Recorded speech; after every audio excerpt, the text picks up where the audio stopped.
നമസ്കാരം. Sreenarayana Guru open university first semester MA political science ക്ലാസ്സുകളിലേക്ക് പ്രിയ വിദ്യാർത്ഥികൾക്ക് സ്വാഗതം. നമ്മൾ ഇന്ന് ancient and medieval political thoughts എന്ന പേപ്പറിലെ 4ാമത്തെ ബ്ലോക്കിലെ ലാസ്റ്റ് ക്ലാസ്, തേർഡ് ക്ലാസ് ആണ് ഡിസ്കസ് ചെയ്യുന്നത്. ഹ്യൂഗോ ഗ്രോട്ടിയസ് എന്നാണ് ഈ ഒരു യൂണിറ്റിന്റെ പേര്. നമ്മളിവിടെ ഹ്യൂഗോ ഗ്രോട്ടിയസിനെ കുറിച്ചും അദ്ദേഹത്തിന്റെ കാഴ്ചപ്പാടുകളെ കുറിച്ചുമാണ് ഈ ഒരു നോട്ടിൽ പഠിക്കുന്നത്, ഈ ഒരു യൂണിറ്റിൽ പഠിക്കുന്നത്.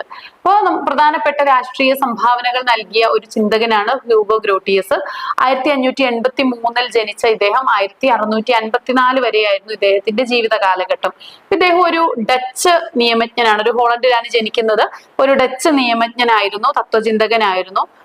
അതുപോലെ തന്നെ ആധുനിക അന്താരാഷ്ട്ര നിയമത്തിന്റെ പിതാവ് എന്നുകൂടി ഹ്യൂഗോ ഗ്രോട്ടിയസ് അറിയപ്പെടുന്നുണ്ട്. ഇമ്പോർട്ടന്റ് ആയിട്ടുള്ള പോയിന്റ് ആണ്.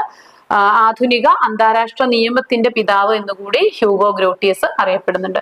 ഇദ്ദേഹത്തിന്റെ പ്രധാനപ്പെട്ട കൃതി ഡി ജൂറി ബെല്ലിയാക് പാസിസ് എന്നാണ് ഇദ്ദേഹത്തിന്റെ കൃതിയുടെ ഫ്രഞ്ച് പേരാണ് നമ്മളിപ്പോ പറഞ്ഞത്. ഡി ജൂറി ബെല്ലിയാസ് പാസിസ് എന്ന് പറയുന്നത്. ഇത് യുദ്ധത്തിന്റെയും സമാധാനത്തിന്റെയും നിയമത്തെക്കുറിച്ച് എന്നാണ് ഈ കൃതിയുടെ മലയാള പരിഭാഷ. യുദ്ധത്തിന്റെയും സമാധാനത്തിന്റെയും നിയമത്തെക്കുറിച്ച് 1625 പുറത്തിറങ്ങിയ ഗ്രന്ഥമാണ് ഇത്. ഇനി ഇദ്ദേഹത്തിന്റെ പ്രധാന സംഭാവനകള്, ഒന്നാമത്തേത് ആധുനിക രാഷ്ട്രങ്ങളുടെ അന്താരാഷ്ട്ര നിയമത്തിന്റെ സ്ഥാപകൻ. നമ്മൾ നേരത്തെ പറഞ്ഞല്ലോ അന്താരാഷ്ട്ര നിയമങ്ങളുടെ പിതാവ് എന്ന് ഇദ്ദേഹം അറിയപ്പെടുന്നു എന്ന് പറഞ്ഞു. അപ്പൊ ആധുനിക അന്താരാഷ്ട്ര നിയമങ്ങളുടെ സ്ഥാപകനായിട്ടാണ് ഹ്യൂഗോ ഗ്രോട്ടിയസ് അറിയപ്പെടുന്നത്. രാജ്യങ്ങൾ തമ്മിലുള്ള യുദ്ധത്തിന്റെയും സമാധാനത്തിന്റെയും ഒക്കെ നിയമങ്ങൾ ഇദ്ദേഹം രൂപീകരിച്ചിട്ടുണ്ട്. ഇനി നാച്ചുറൽ ലോ എന്ന ആശയത്തെ അടിസ്ഥാനമാക്കി തന്നെയാണ് ഇദ്ദേഹം ആധികാരികമായിട്ട് നിയമങ്ങൾ നിർമ്മിച്ചിരിക്കുന്നത്. പ്രകൃതി നിയമ സിദ്ധാന്തം എന്നതുകൊണ്ട് ഇദ്ദേഹം ഉദ്ദേശിക്കുന്നത് മനുഷ്യർ ജനിക്കുമ്പോൾ തന്നെ അവർക്ക് ചില സ്വാഭാവികമായിട്ട് നൈസർഗികമായിട്ട് ചില അവകാശങ്ങൾ നൽകപ്പെടുന്നുണ്ട്. ഈ നിയമങ്ങള് ദൈവത്തിനോ മതത്തിനെ ഒന്നും ആശ്രയിച്ചുള്ളതല്ല. അത് പ്രകൃതിയിലെ ഒരു ജീവി എന്ന നിലയിൽ മനുഷ്യന് പ്രൊവൈഡ് ചെയ്യുന്നതാണെന്ന് വിശ്വസിക്കുന്നത്. മാനവ ബുദ്ധിയിൽ നിന്ന് ഉരുത്തിരിഞ്ഞ ഒന്ന് തന്നെയാണെന്നാണ് ഇദ്ദേഹം വിശ്വസിക്കുന്നത്. അതുപോലെ തന്നെ ഒരു സോഷ്യൽ കോൺട്രാക്ട്, നമ്മൾ റൂസോയൊക്കെ പഠിച്ചപ്പോ പറഞ്ഞിട്ടുണ്ട് സോഷ്യൽ കോൺട്രാക്റ്റിനെ കുറിച്ചൊക്കെ. അപ്പൊ ഒരു സംഘടിത സമൂഹത്തിന്റെ ഒരു ആശയമായിട്ടാണ് ഇദ്ദേഹം സോഷ്യൽ കോൺട്രാക്ട് പറയുന്നത്. മനുഷ്യര് പരസ്പരം അവർ ഏർപ്പെട്ട കരാർ വഴിയാണ് രാഷ്ട്രം രൂപപ്പെട്ടത് എന്ന് ഇദ്ദേഹം പറയുന്നു. ഭരണാധികാരികൾക്ക് അധികാരം ലഭിക്കുന്നത് എങ്ങനെയാണ്? മനുഷ്യൻ സംരക്ഷണത്തിന് പകരമായിട്ട് മനുഷ്യർ അവകാശം, ഈ രാജാവിന് കൂട്ടത്തിൽ ഏറ്റവും ബലവാനായ ആൾക്ക് അവരൊരു സാമൂഹിക കരാറിൽ, ഒരു ഉടമ്പടിയിൽ ഏർപ്പെട്ടതിന്റെ അടിസ്ഥാനത്തിലാണ് ഭരണാധികാരി ഉണ്ടാകുന്നത്, അല്ലെങ്കിൽ മൊണാർക്കിയൊക്കെ നിലവിൽ വരുന്നത്, രാഷ്ട്രം ഉണ്ടാകുന്നത് എന്നാണ് ഇദ്ദേഹം വിശ്വസിക്കുന്നത്.